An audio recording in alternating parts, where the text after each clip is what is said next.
အားလုံးပဲမင်္ဂလာပါဒီနေ့တော့ကျွန်တော်တို့ asset panel အကြောင်းသွားရအောင်နော် asset panel မှာဘာတွေလုပ်လို့ရလဲဆိုကျွန်တော်တို့ဒါဒီကျွန်တော်တို့ရဲ့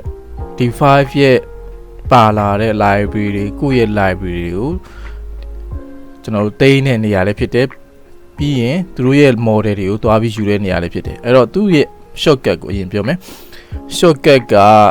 keyboard shortcut က M ဖြစ်တယ်အဲ့တော့ M ကိုနှိပ်လိုက်တာနဲ့ကျွန်တော်တို့ asset panel ကျလာလိမ့်မယ်အဲ့တော့ asset panel မှာcategories က type က2မျိုးရှိရပါနော် type က2မျိုးရှိရပါရှိတယ်ဆိုတော့ online asset library နဲ့ local asset library ဆိုပြီးရှိမယ်ဆိုတော့ okay အဲ့ဆိုရင်ကျွန်တော် online ကိုအရင်စသွားရအောင်နော်ဆိုတော့ online မှာကျွန်တော်တို့ဘာရှိလဲဆိုရင်သူ့မှာဒီအမျိုးအစားပေါ့နော် online library အမျိုးအစား3မျိုးပေးထားတယ်အဲ့တော့ဘာလဲဆိုတော့ model ဆိုတာပါမယ်နော် model ပါမယ် material ဆိုတာပါမယ်ပြီးရင် particles ဆိုတာပါမယ်ဆိုတော့အဲ့ဟာတွေအားလုံးဒီကျွန်တော်တို့ online ကနေကျွန်တော် internet ရှိရုံနဲ့ access လုပ်လို့ရတဲ့ဟာတွေဖြစ်တယ်အဲ့တော့ဒီထဲမှာ free model တွေလည်းသုံးရတာအဆင်ပြေတယ်တချို့များသောအားဖြင့်တော့ 90% လောက်က pro model တွေဖြစ်တယ်ဒါပေမဲ့ pro model မဟုတ်ဘဲနဲ့ free model နဲ့တင်ကိုအလုပ်တစ်ခုကိုကောင်းကောင်းလုပ်လို့ရတယ်နော် okay ဆိုတော့ဒါကကျွန်တော်တို့ကအမျိုးအစား3မျိုးအကြောင်းပြောပြလိုက်တာဆိုတော့အဲ့အမျိုးအစား3မျိုးမှာကျွန်တော်တို့ပထမအဆုံးဒီ online access ကပါတယ် model ပေါ့အဲ့ဟာလေးကိုသွားကြည့်အောင်ဆိုတော့ဒီ model မှာဘာတွေပါလဲ model မှာကျွန်တော်တို့ categories တွေအများကြီးထဲမှာသူ့ရဲ့ model အားလုံးဒီ version 2.4 မှာ40ပေါ့နော်အဲ့ဒါဆိုရင်အခုဒီနေ့ကျွန်တော်တို့10ရက် April 10ရက်နေ့ပေါ့ April 10ရက်နေ့အထိသူတို့ time to time သူတို့အများနဲ့ update ဒီ library ကို update အများနဲ့လုပ်နေတယ်အဲ့ဒီအတွက်သူ့ရဲ့လက်ရှိ library မှာပါနေတဲ့ model အရေအတွက်က9366ခုရှိတယ်အဲ့ထဲမှာ free ပါမယ် pro model ပါမယ် okay ဒါကကျွန်တော်တို့ model မှာ material မှာဘယ်နှခုပါမလဲဆိုရင်သူ့မှာ2036ခုအထိသူတို့ update လုပ်ထားပြီးပြီเนาะနောက်တစ်ခု particle system မှာဆိုရင်လည်း particle လေးဘယ်နှခုပါလဲဆိုတော့83ခုအထိရှိနေပြီ okay ဆိုတော့အဲ့ဒါဆိုရင်ဒီ asset panel အကြောင်းကတော့ဘာမှ technical terms တွေဘာမှမပါဘူးမှတ်သားဖွယ်ရာတွေအများကြီးများဆဆပါမှာမဟုတ်ဘူးသူထဲမှာဘာတွေပါတယ်လဲဆိုတာကိုပဲလိုက်ကြည့်အောင်ပဲနောက်တစ်ခုကိုကအားရင်အားတယ်လို့သူ့ကိုဝင်ကြည့်ထားပြီး explore လုပ်ထားပေါ့အဲ့ဒါဆိုရင်ကိုတကယ်အသုံးလုပ်တဲ့အခါကျရင်ဘယ် categories အောက်မှာဘယ်လိုပုံစံမျိုးနဲ့မြန်ဆန်တွားပြီးထုတ်ယူသုံးစွဲမလဲဆိုတဲ့ဟာကိုသိဖို့အတွက်ဘယ်မျိုးစားတွေဘာနှမျိုးပါလဲဘာတွေပါလဲဆိုတာကိုကြည့်ထားရုံပဲဆိုတော့ဒါဒီလောက်ပြောလိုက်ရင်အပုံမှန်ဆိုရင်ရပြီကိုကကိုဝင်ကြည့်ဆိုပြီးတော့ပေါ့နော်ဒါပေမဲ့တစ်ချက်ကျွန်တော်တို့အတူတူသွားပြီးတော့ဘာလေးတွေပါတယ်လဲဆိုတဲ့ဟာကိုဝင်ကြည့်အောင်ဆိုတော့ဒီမှာပထမအဆုံးဒီ model ကိုကျွန်တော်နှိပ်လိုက်နော် model မှာနှိပ်လိုက်မယ်ပြီးပြီဆိုရင်အခုလက်ရှိပြထားတဲ့ categories အားလုံးတွဲပြီးတော့ပြထားလိမ့်မယ်အဲ့တော့တွဲပြထားတဲ့လူတွေလည်းမြင်ရမယ်ပုံတွေလည်းမြင်ရမယ်တခြားမျိုးစုံသော object တွေကိုတွဲရကြည့်မြင်နေရမယ်ပေါ့နော်နောက်တစ်ခုဒီမှာသူဘယ်လောက်ထိပါမလဲဆိုရင်ဒီကနေ1 2 3 4 5เนาะနောက်ထပ် page တွေရှိသေးတယ် okay ဆိုတော့ဒါကပထမတစ်ချက်ပေါ့အဲ့တော့ဒီမှာကျွန်တော်တို့စပြီး explore လုပ်မယ်ဆိုပထမတစ်ချက်သိထားဖို့လိုအပ်မှာကဘာလဲဆိုကျွန်တော်ဒီမှာ display thumbnail ပေါ့နော် thumbnail ရဲ့ icon အကြောင်းသွားရအောင်ဆို medium icons တွေပြထားတယ်နောက်တစ်ခုဘာရွေးလို့ရသေးလဲဆိုရင် small icon ဆိုပါမယ် small icon ဆိုရင်ပိုသေးသွားမယ်များပြပေးမယ်ပေါ့နောက်တစ်ခု large icon ဆိုရင်ကြီးပြပေးမယ်နည်းနည်းပဲမြင်ရမယ် okay ဆိုတော့ဒါပဲအဆင်ပြေမယ်ပုံမှန်အပြင်တော့ကျွန်တော်တို့ဒီသုံးနေကြလို့ဆိုရင်တော့ medium လောက်နဲ့ဆိုရင်အဆင်ပြေပါတယ်ကောင်းကောင်းလည်းမြင်ရတယ်များဆဆလည်းမြင်ရတယ်အဲ့တော့ score တိတ်မလှည့်ရတော့ပေါ့နော်အောက်ကိုဟုတ်ပြီဆိုတော့ဒါက display thumbnail display ရဲ့ function အကြောင်းပြောတာနောက်တစ်ခုဘေးမှာ dynamic only ဆိုတာပါအဲ့တော့ဒီ library မှာမျိုးစားဘယ်နှခုပါလဲဆိုရင် statics ပေါ့နော်အသေးလှုပ်မနေတဲ့ဟာမလှုပ်တဲ့ဟာအသေးအဲ့ဒါကို statics model လို့ခေါ်တယ် statics library ပေါ့ဆိုတော့ static object တွေပါတယ်လို့သူ့မှာ dynamic ဆိုတဲ့လှုပ်နေတဲ့ဟာတွေ animate လုပ်ထားတဲ့အရာဝတ္ထုတွေလည်းပါတယ်ဆိုတော့အဲ့အတွက်ကိုကလှုပ်နေတာတွေကိုပဲ လိုချင်တယ်ထည့်ဖို့လိုအပ်နေတယ်ဆိုရင်ဒီမလှုပ်တဲ့ဟာတွေเนาะအငြိမ်ဆိုတဲ့ဟာတွေကိုမမြင်ချင်ဘူးဆိုရင်ကျွန်တော်တို့က dynamic လှုပ်နေတဲ့အရာလေးတွေပဲပြပေးပါဆိုရင်အမှန်ကြီးချစ်လိုက်ရင်ဒါမြန်ဆန်ဆန်ဒါအကုန်လုံးသူပြပေးတဲ့ဟာတွေအားလုံးဒီလှုပ်နေတဲ့ဟာတွေနောက်တစ်ခု animated လုပ်ထားတဲ့အရာတွေပဲပြပေးလိမ့်မယ်ဟုတ်ပြီနော်ဒီလိုပုံစံမျိုးနဲ့ကျွန်တော်တို့ဒီကိုယ့်ရဲ့မြင်ရမယ့် model လေးတွေကိုတွားပြီးခွဲခြားလို့ရမယ် okay ဆိုတော့လောလောဆယ်ဒါခဏပြန်ဖြုတ်လိုက်မယ်ဟုတ်ပြီအဲ့ဒါပါပြီဆိုရင်နောက်တစ်ခုကသူ့မှာပထမဆုံး search ဆိုတာပါတယ်တော့ဒီကနေကိုလိုချင်တဲ့အနာမည်ဒါမှမဟုတ်ရင်တစ်ခုခုရိုက်ထည့်ကြည့်ပြီးရှာလို့လည်းရတယ်လို့မဟုတ်ဘူးစစချင်းမှာကိုကဘာတွေပါလဲအလုံးဝကိုသိချင်တယ်ဆိုရင်ဘာတွေပါမလဲဆိုကြည့်အောင်ဆိုတော့ nature မှာကျွန်တော်တို့ကဘာတွေနှိပ်ကြည့်လိုက်မယ်နော် nature မှာ okay သူ့မှာ down arrow ရှိရယ် nature မှာ3000ကျော်ပါတယ် character ပါမယ် animal ပါမယ် vehicle ပါမယ် furniture ပါမယ် accessories ပါမယ် lamps ပါမယ်နောက်တစ်ခုက kitchen and bathroom ပါမယ် electrical ပါမယ်နောက်တစ်ခုက office ပါမယ်နောက်တစ်ခု building ပါမယ် road ပါမယ် landscape ပါမယ် commercial ပါမယ်နောက်တစ်ခုက equipment ပါမယ် decals ပါမယ်နောက်တစ်ခုက interior parallax ပါမယ်နောက်ပြီး other ဆိုရမှာပါ other ပါမယ်နောက်တစ်ခုက scans ပါမယ်ဟုတ်ပြီဒါကဒီ model အောက်မှာကျွန်တော်တို့ရနိုင်တဲ့ categories တွေဖြစ်တယ်အဲ့တော့ဒီထဲကနေကျွန်တော်တို့ကcategory တစ်ခုချင်းတည်သွားပြီးတော့အရင်ကြည့်ထားပါအဲ့ဒါမှကိုနောက်တစ်ချိန်ပြန်ပြီးဘယ်လိုရှာမလဲဘယ်ထဲကိုဝင်လိုက်ရင်ကိုလိုချင်တာချက်ချင်းရမလဲဆိုတော့မြင်ရမယ်ဆိုတော့ nature မှာနောက်ထပ် down arrow လေးဝင်လိုက်ပြီနော် nature မှာလည်းအများကြီးပါတယ်သူက3000ကျော်ဆိုတော့တော်တော်များတယ်ဒီထဲမှာကျွန်တော်တို့ဗာကြည့်မလဲဆိုရင် flowery tree နော် flowering tree ကအဲ့ထဲကိုနှိပ်လိုက်မယ်နော် flowering tree ဆိုရင်ပန်းပွင့်ပွင့်တဲ့အပင်တွေ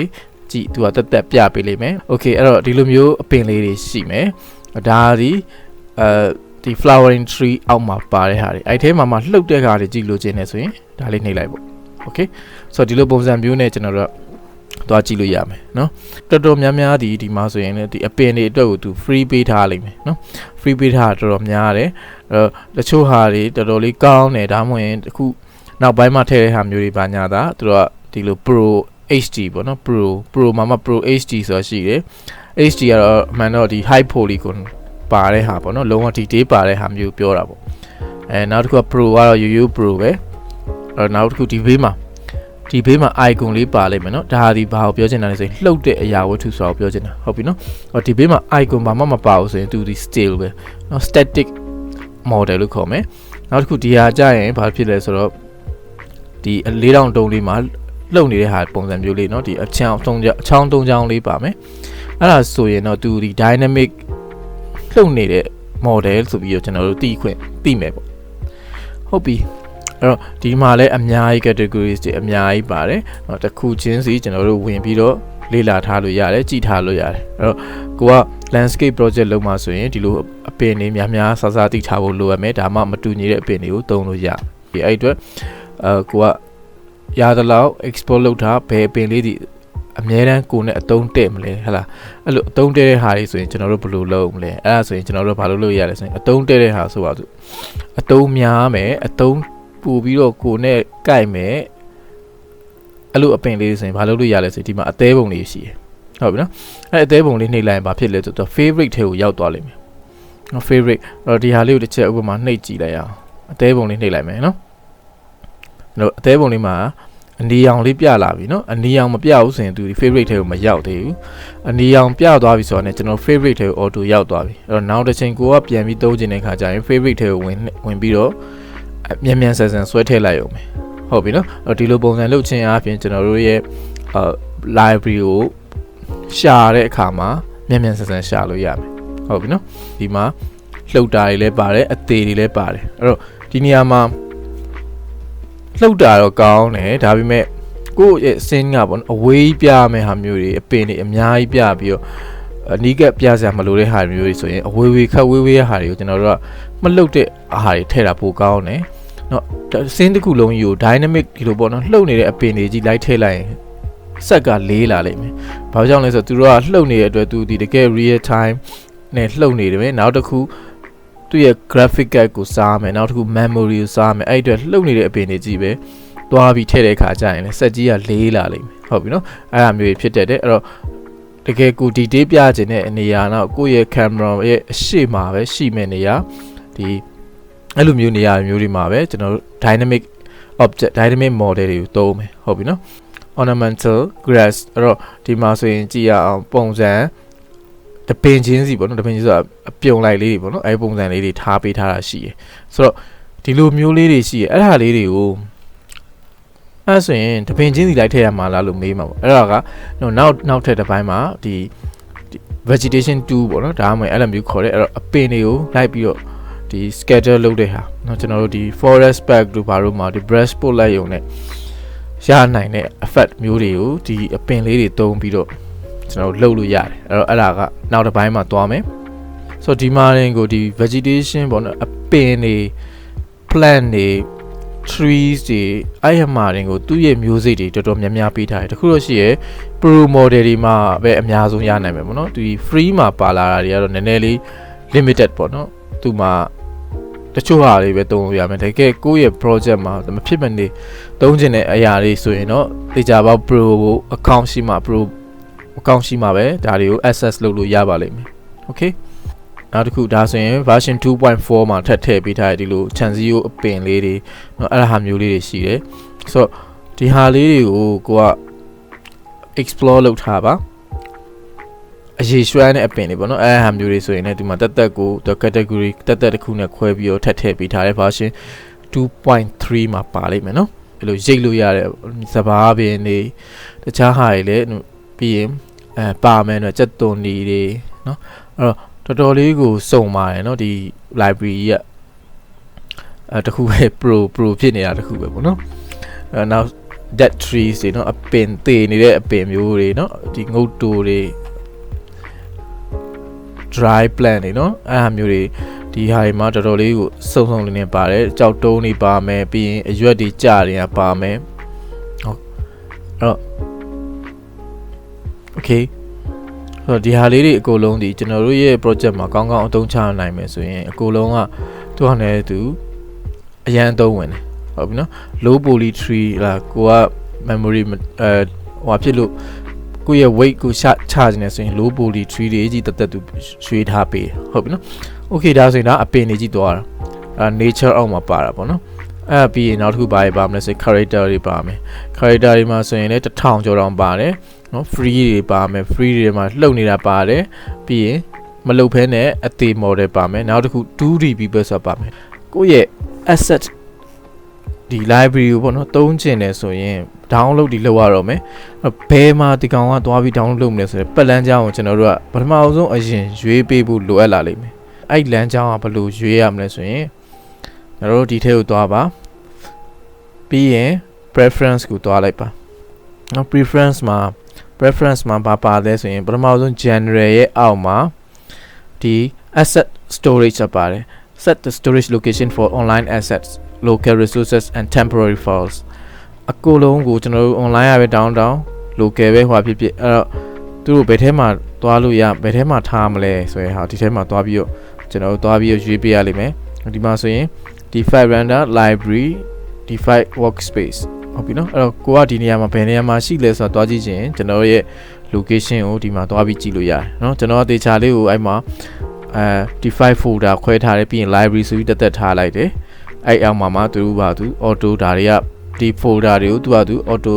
create လုပ်သွားပြီးတော့မှလိုအပ်တဲ့သက်ဆိုင်ရာအမျိုးအစားပေါ်မူတည်ပြီးတော့သူတို့ folder လေးတွေခွဲပြီးတော့ဒီ 5 ကထားပေးထားတာဟုတ်ပြီနော်ဆိုတော့အဲ့ဟာလေးတွေကိုဒီကောင်ကိုကျွန်တော်တို့ access ကိုမသုံးခင်မှာအရင်ဦးဆုံးပြင်ဆင်ထားဖို့လိုရမယ်အဲ့လိုမဟုတ်ဘူးဆိုရင်တော့သူ့ရဲ့ default C drive ထဲကိုပေါ့နော် drive C ထဲကိုရောက်သွားမယ်အဲ့အခါကျရင်ကိုယ့်ရဲ့ drive C ကပြည့်မှန်းမသိပြည့်လာရင်ဘာကြောင့်လဲဆိုတဲ့ဟာကိုမသိပဲဖြစ်လိမ့်မယ်ဟုတ်ပြီနော် okay အဲ့တော့ဒီ preference အကြောင်းတွေကတော့နောက်မှတက်ထပ်ပြီးသူ့ကိုအသေးစိတ်ပြန်သွားမယ်ပေါ့နော်ဆိုတော့ဒီ access ကိုသုံးမယ်ဆိုရင်တော့ဒီပိုင်းလေးလှုပ်ထားဖို့မမေ့နဲ့ 2D people ဆိုတာဆိုပါစို့ကျွန်တော်ဒါ on ကြည့်အောင်အဲ့တော့ဒီမှာကျွန်တော်တို့ဒီက access က model ကိုသုံးချင်တယ်ဆိုရင်ဘာလုပ်လဲဆို click နှိပ်လိုက်ဟုတ်ပြီနော် click နှိပ်လိုက်တဲ့သူဒီ download လုပ်လိုက်မယ်အဲ့တော့ online internet ရှိဖို့တော့လိုအပ်မယ်အဲ့ရပြီဆိုရင်ကျွန်တော်တို့ဒီမှာသွားပြီးတော့သူ့ကို download ပြီးသွားပြီဆိုရင်ကျွန်တော်တို့သူ့ကို click တစ်ချက်နှိပ်ပြီးဆိုရင်ဒီမှာကိုယ့်ရဲ့ထ ထဲကျင်တဲ့ scene မှာလာပြီးထည့်ပေးလိုက်ရုံပဲဆိုတော့ဒီမှာသူဒီအမြဲတမ်းဘာဖြစ်နေလဲဆိုတော့ဒီ camera ကို face လုပ်နေလိမ့်မယ်เนาะဒီလိုဟာမျိုးလေးတွေဆိုရင်ဒီမှာဘာထူးခြားလာလဲဆိုကျွန်တော်တို့ရဲ့ okay ဒီမှာကြည့် camera ဘယ်ဘက်ကိုပဲလှည့်လဲသူတို့ဒီကျွန်တော်တို့ကိုပဲမျက်နှာမူနေလိမ့်မယ် face လုပ်နေမယ်အဲ့အတွက် तू က rotate သွားပြီးလှည့်ပေးစရာမလိုတော့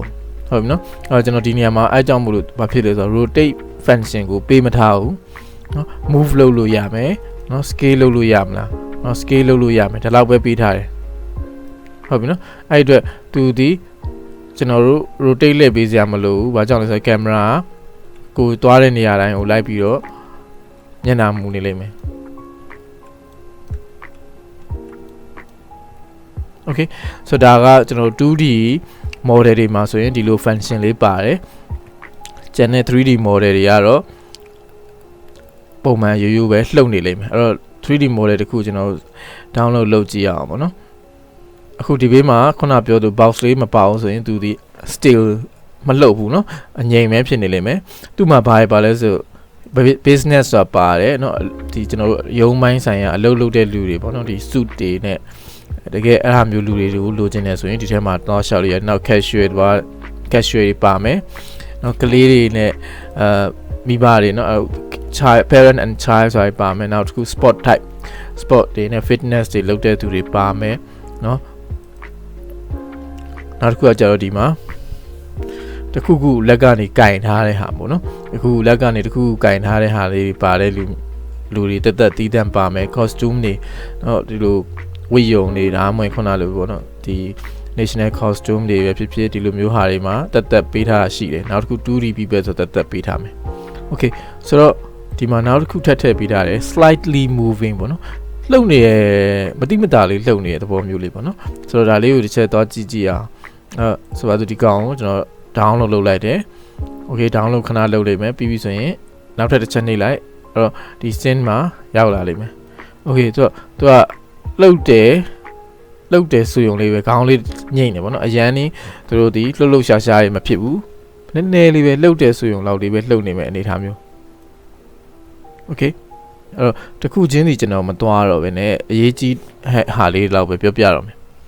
so animals တွေနော် animal မှာလည်းလှုပ်တာပါမယ်အသေးတွေပါမယ်ဟုတ်ပြီနော် vehicle မှာဆိုရင် size သေးလေးတွေပါမယ်အကြီးတွေပါမယ်နော် special vehicles တွေပါမယ်လေယာဉ်တွေပါမယ် ship တွေပါမယ်နောက်တစ်ခုနော်ဒီ interior သမားတွေအတွက်ဆိုရင် furniture တွေပါမယ်အဲ့ထဲမှာပါလဲနော်ပုံမှန်သူတို့ coffee table တွေပါမယ်အိပ်ယာတွေပါမယ်ဟုတ်လား so ဒါတွေဒီတချို့တော်တော်များများကိုသူတို့ free ပေးထားလိမ့်မယ်တချို့ဟာတွေပဲကျွန်တော်တို့ free မရမှာနောက် accessory များသောအားဖြင့်ကျွန်တော်တို့သုံးဖို့လိုအပ်တာဒီ accessory တွေလိုအပ်လာလိမ့်မယ်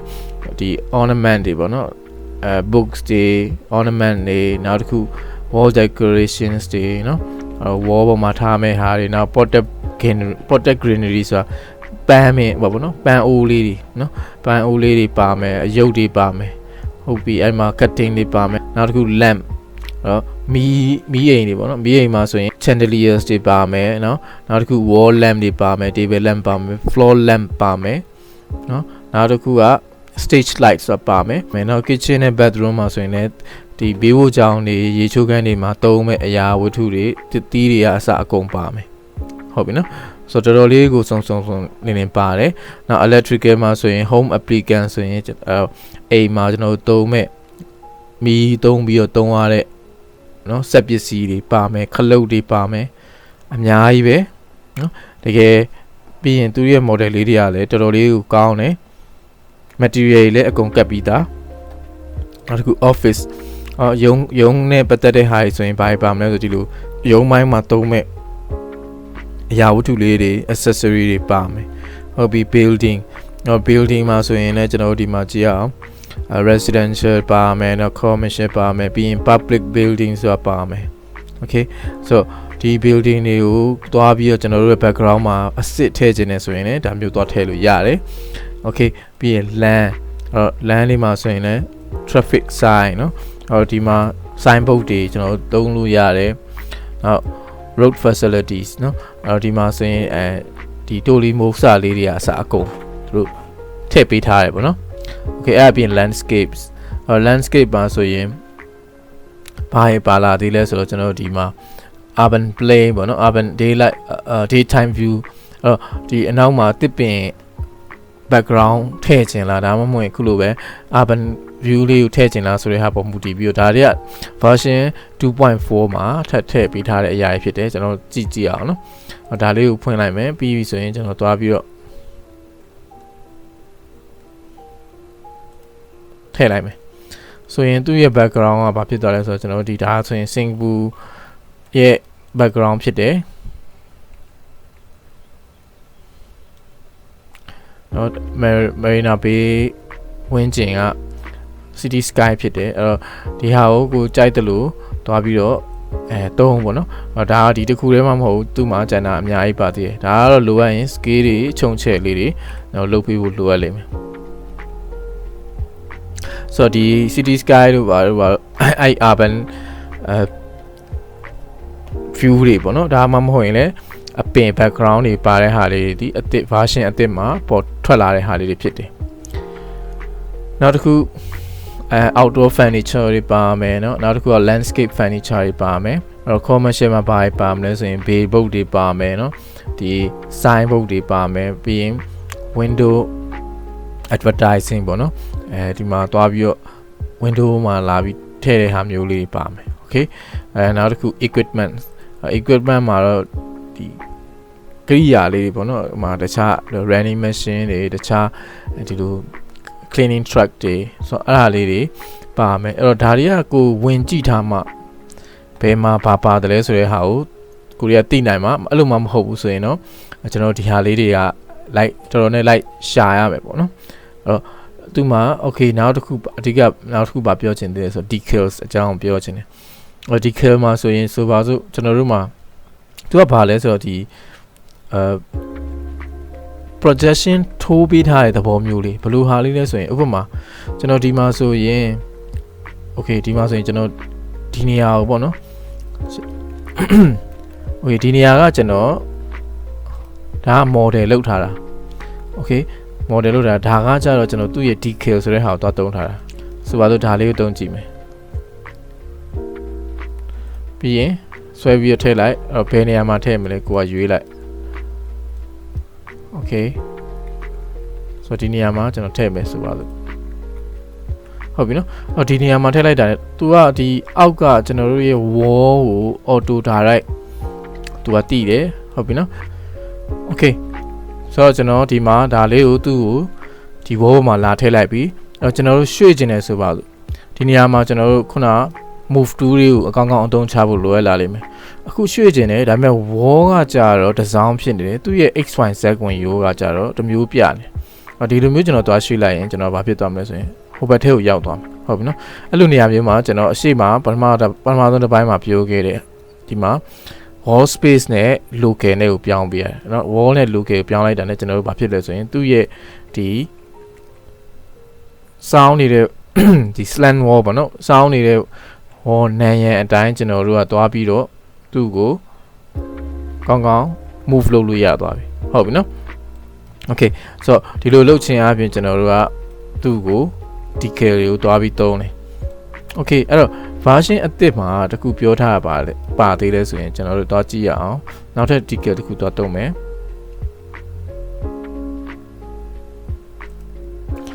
ဒီမှာဆိုပါတော့ကျွန်တော်သူ့ကိုသူဒီဘာဖြစ်တယ်လဲဆိုတော့ဒီအရာဝတ္ထုတွေကိုသူ့အပေါ်ကနေနောက်ထပ်တစ်ထပ်ပေးလိုက်တဲ့သဘောပဲเนาะ projection နဲ့အပေါ်ကနေထိုးလိုက်တဲ့သဘောသူဒီတကယ်မူရင်းတကယ် object အနေနဲ့မရှိနေဘူးဒါပေမဲ့ तू က material နဲ့သွားပြီးကစားထားပြီးရတဲ့အတွက်ကျွန်တော်တို့ကသူ့မှာရှိနေတယ်လို့ခံစားရတာဟုတ်ပြီเนาะအဲ့တော့ဟုတ်ပြီဒါဆိုရင်နောက်တစ်ခုသူ့အပေါ်မှာနောက်တစ်ခုထပ်ပြီးတင်ကြည့်အောင် something ပေါ့เนาะအကွဲချောင်းလေးကိုတင်ကြည့်မယ်เนาะokay ဆိုဒီမှာကြည့်အောင်နော်အခုနောက်မှတင်လိုက်တဲ့အကွဲချောင်းဒီဟုတ်ပြီနော်နောက်မှတင်လိုက်တဲ့အကွဲချောင်းဒီသူ့ရဲ့ပထမကျွန်တော်ထည့်လိုက်တဲ့ဒီ drain cover ပေါ့နော် drain cover ရဲ့အပေါ်မှာရှိနေတယ်ဘာကြောင့်လဲဆိုတော့ तू ကနောက်မှထည့်လိုက်တာဟုတ်ပြီအဲ့ဒါဆိုရင်ကျွန်တော်က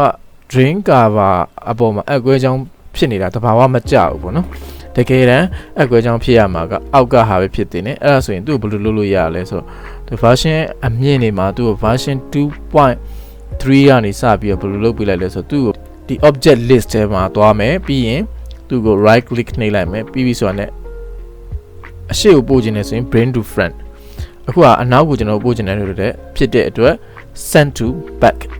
okay ဒါဆိုရင်ဒီအဖုံးကပထမ layer ဖြစ်သွားပြီသူ့ရဲ့အောက်မှာမှဒီကွဲတဲ့ layer ဟုတ်ပြီနော်ဆိုတော့ဒီလိုလှုပ်ခြင်းအပြင်ကျွန်တော်တို့ decal တွေကိုတွားပြီးတော့ layer ဦးစားပေး priority ဘယ်ကောင်အပေါ် layer မှာရှိမလဲအောက် layer မှာရှိမလဲဆိုတဲ့ဟာကိုတွားပြီးတော့ဒီလိုဒီ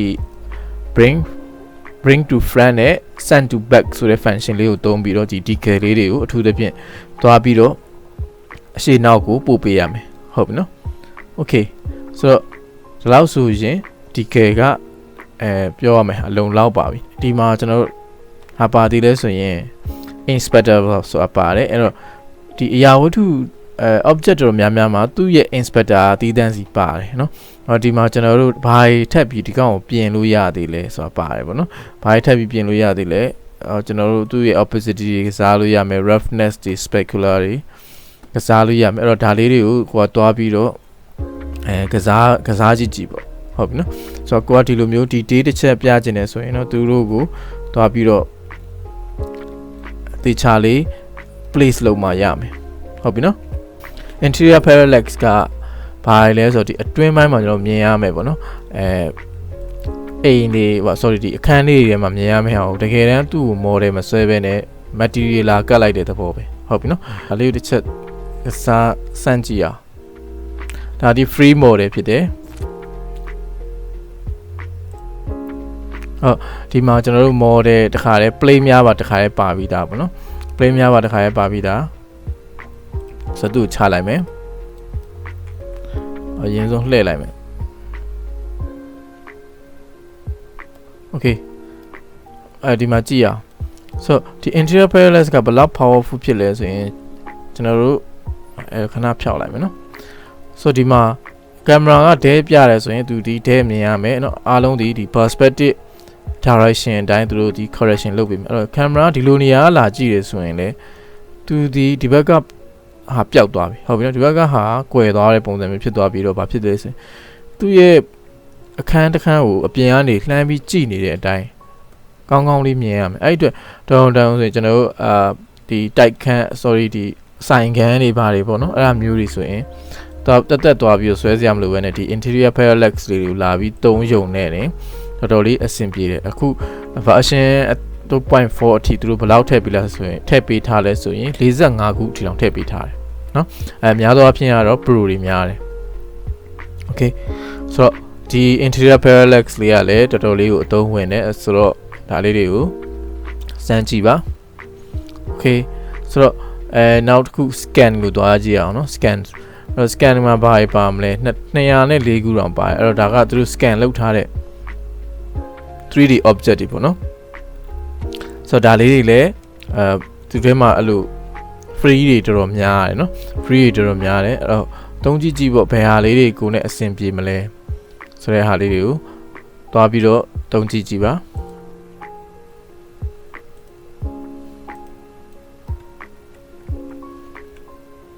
okay ဒါစီဒါသူတို့ model ဆွဲထားမှာပဲ scan ထုတ်ထားပြီးတော့မှ 3D format ကိုသူတို့ပြန်ပြောင်းထားတဲ့ဟာမျိုးလေးဟုတ်ပြီနော်ဆိုတော့ဒါဆိုရင် online library ကဒီလောက်ဆိုရင်လုံလောက်ပြီ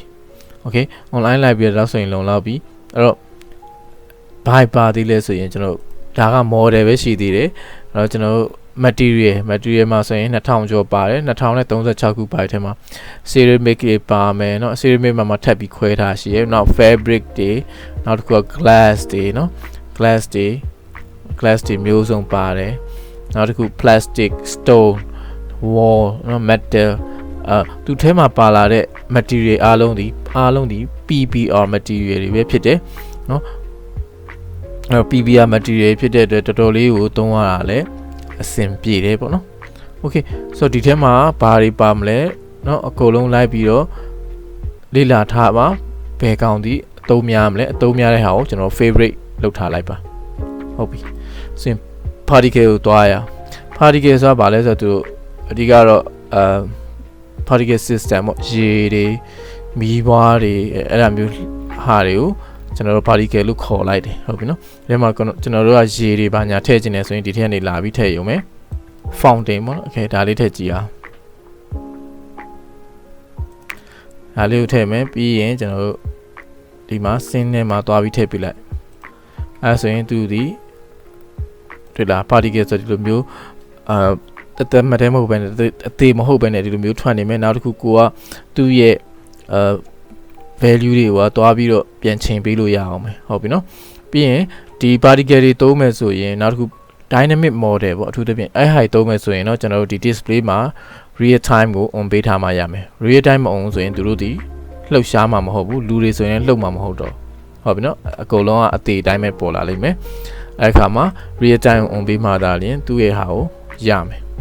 okay ဆိုတော့ဒီမှာကျွန်တော်တို့ပါလာတဲ့ asset တွေကိုထပ်ပြီးတော့ကျွန်တော်တို့သူ့ကိုတွားပြီးတော့ကျွန်တော်တို့ size တွေเนาะ intensity တွေအကုန်လုံးတွားပြီးတော့ custom ပြန်ပြီးတော့ချိန်ပေးလို့ရတယ် okay ဆိုတော့ဒါက particle အဲ့တော့ဒီမှာနောက်ထပ်ပါသေးတယ်ဆို firewall တွေပါမယ်เนาะဒါ version 2.4 မှာအသစ်ထပ်ထည့်ပေးလိုက်တဲ့ဟာလေးတွေပေါ့ okay ဒါက online library အကြောင်းပြောတာ online asset ပေါ့နောက်တစ်ခု local အကြောင်းပြောရအောင်နော် local ဆိုတာဘာလဲဆို local ဆိုတာရှင်းလေးပါကျွန်တော်တို့ကဒီ model လေးကိုကြိုက်တယ်ဆိုပါစို့နော်ဒီကောင်လေးကိုကြိုက်တယ်ဆိုပါစို့ဒါလေးကိုအမြဲတမ်းသုံးရမယ်လို့သတ်မှတ်လိုက်မယ်ဆိုရင်ကျွန်တော်တို့ဘာလို့လုပ်လို့ရလဲဆိုတော့သူ့ကိုဝုတ်တစ်ခေါက်ကပြောပြထားသလိုပဲဒီမှာဒီမျိုးမှာပါ add to local ဆိုတာပါတယ်ဒါလေးကိုတစ်ချက်နှိပ်လိုက် add to local ဆိုရင် successfully add to local ရောက်သွားပြီဒါဆိုရင်ဘယ်ထဲမှာသွားရှာမလဲဆိုရင် asset ထဲမှာသွားเนาะ local ထဲကိုသွားလိုက်တာနဲ့ model ဆိုရင်ကျွန်တော်တို့က model တွေထဲမှာရှိမယ် material ကိုလည်းထို့တူပဲ access add to local တွေကိုနှိပ်လိုက်တာနဲ့ material ဆိုရင်လည်းဒီဘက်မှာ material ဒီကျွန်တော်တို့ရဲ့ local library မှာရောက်မယ် okay ဆိုတော့ဒါလိုလုပ်ချင်းအပြင်ကိုရဲ့အသုံးများတဲ့ဟာလေးတွေကိုဒီထဲမှာလာထည့်ထားလို့ရတယ်အဲ့တော့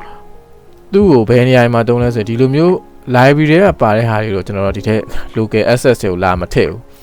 အဲ့ဟာကိုဘယ်လိုလုပ်လဲဆိုရင် library ထဲမှာပါပြီးသားဆိုရင်ကျွန်တော်တို့ကဒီ favorite ထဲကိုပဲထည့်လိုက်မှာပေါ့နော် favorite ထဲကိုထည့်လိုက်ရတယ်ဆိုရင်favorite ထဲမှာ auto သွားရှာလို့ရတယ်ဒီ local တွေကိုဘာတွေပဲထည့်လဲဆိုရင်တော့ကျွန်တော်တို့တီးသန့် customize လုပ်ထားတဲ့အရာတွေဖြစ်တဲ့နော်ခက်ခဲဒါမှမဟုတ်ရင်လည်းဒီကျွန်တော်တို့ရဲ့ဒီ modeling software ကနေလုပ်ထားတဲ့အရာဝတ္ထုလေးတွေကိုတီးသန့်သွားပြီးတင်ကျင်တဲ့ဟာမျိုးတွေမှာပဲကျွန်တော်တို့ကလုပ်လို့ရှိရနော်ဒီ local တွေကို okay အဲ့တော့အခုကတော့ဒီတိုင်းပဲထားလိုက်မယ်ပြီးတော့မှပြန်ခေါ်သုံးကျင်နေဆိုရင်ရှင်းရှင်းလေးသူ့ကိုနောက်တစ်ခေါက်ပြန်ပြီးတော့ click ထည့်လိုက်ဟုတ်ပြီ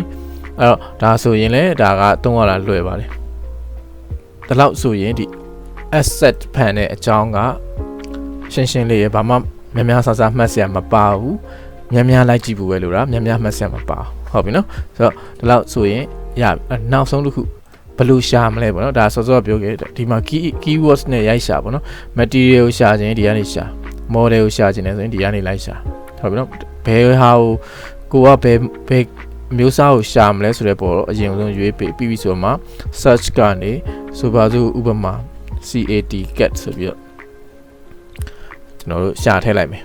နော်ဒီမှာအဲ့ဆိုရင်အကြောင်းပေါ်မယ်အဲ့တခြား cat ပါတဲ့နော် cat ပါတဲ့အရာဝတ္ထုတွေအကုန်ပေါ်လာလိမ့်မယ်